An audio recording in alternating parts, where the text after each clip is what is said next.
Priority শব্দটা অনেক কিছু বুঝিয়ে দেয়। তুমি কার কাছে কতটা গুরুত্বপূর্ণ, তুমি কার কাছে অবহেলিত।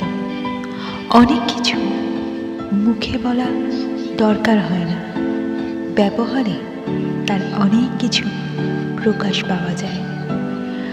তোমার চোখের দিকে তাকালেই বলে দেওয়া যায় যে সে তোমাকে কতটা ভালোবাসে। আবার কারো চোখের দিকে তাকালে বোঝা যায় সে কতটা তোমায় অবহেলিত করছে। আসলে অনেক কিছু জিনিস মুখে না বললেও তার ব্যবহারে, তার আচার আচরণে, তার সময় দেওয়া না দেওয়া এবং তার চোখের দিকে তাকালেও বোঝা যায়।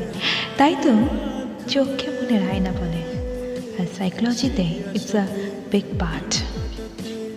তাহলে শুনতে থাকো। মাধুরী ছিলাম তোমাদের সঙ্গে। আবার দেখা হচ্ছে অন্য কোনো দিন, অন্য কোনো ভিডিওতে। টেল দেন সবাই ভালো থেকো, ভালো রেখো।